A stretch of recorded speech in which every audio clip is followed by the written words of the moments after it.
La reine Élisabeth II est morte, après 70 ans d'un règne hors du commun.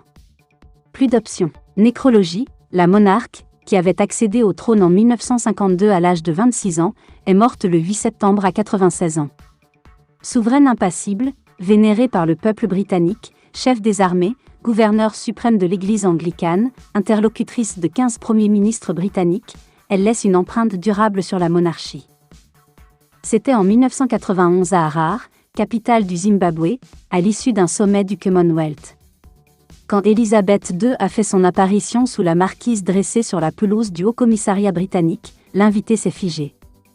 La souveraine est plus petite qu'on ne l'imagine. Sa poignée de main est molle. Sa voix nasillarde, ses fins de phrases pratiquement inaudibles. Cette femme qui dégage une autorité naturelle toise son interlocuteur d'un sourire à peine esquissé. Le dialogue se limite à 2 questions banales. Un court silence s'installe. La reine disparaît.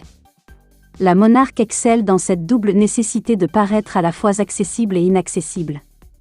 C'est une vraie reine, comme l'avait déclaré, admiratif, le président Mitterrand. On avait toujours l'impression d'avoir vu Élisabeth II, morte le 8 septembre, à l'âge de 96 ans, dans un musée de cire, comme chez Madame Tussaud à Londres.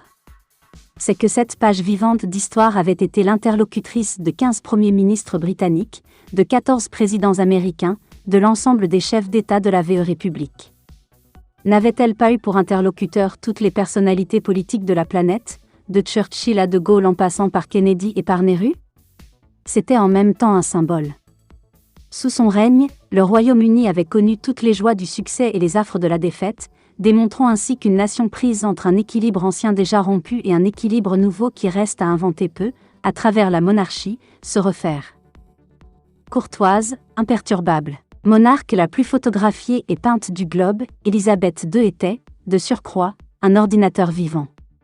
Si elle n'avait pas été reine, murée dans son silence et dans une dignité qui sied non seulement à un chef d'État et d'un empire, aujourd'hui devenu Commonwealth, mais encore au chef des armées et au gouverneur suprême de l'Église anglicane, quelle mémorialiste elle aurait pu être.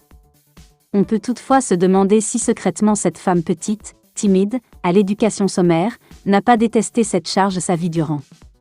Peu embarrassée de préoccupations littéraires ou artistiques, Élisabeth II était le prototype même de cette gentry terrienne anglaise toute dévouée au culte des animaux. En dehors de ses visites officielles, elle était toujours entourée de ses chers corgis assurés d'un soin particulier. Personne n'avait rien pu lire sur ce visage lourd de secrets qu'elle emporte dans sa tombe. Selon le médecin, la reine était gravement malade et la cause sera connue.